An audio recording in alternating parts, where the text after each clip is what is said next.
দীর্ঘ ১৩ বছরের সম্পর্কের অবসান ঘটিয়ে রিয়াল মাদ্রিদ ছাড়ার ঘোষণা দিয়েছেন ক্রোয়েশিয়ান কিংবদন্তি লুকা মদ্রিচ। আর তার এই ঘোষণার পর থেকেই ফুটবল পাড়ায় শুরু হয়েছে আলোচনা, লস ব্ল্যাঙ্কোস শিবিরে কে নিতে পারেন এই কিংবদন্তির জায়গা।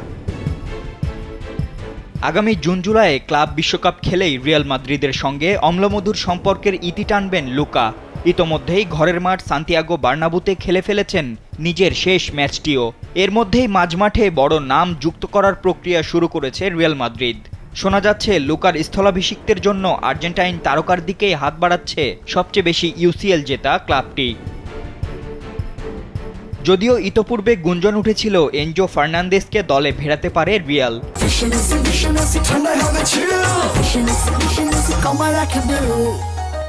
তবে নতুন খবর হচ্ছে আপাতত চেলসিতেই থাকছেন এই আর্জেন্টাইন মিডফিল্ডার। সম্প্রতি চেলসির কোচ এনজো মারেস্কা সেটাই নিশ্চিত করেছেন। আর তাই এবার রিয়াল ঝুঁকছে আরেক আর্জেন্টাইনের দিকে। স্প্যানিশ সংবাদ মাধ্যমগুলো বলছে লিভারপুল ও আর্জেন্টাইন মিডফিল্ডার অ্যালেক্সিস ম্যাকঅ্যালিস্টারকে লুকা মদ্রিচের জায়গায় দলে নিতে চায় রিয়াল মাদ্রিদ।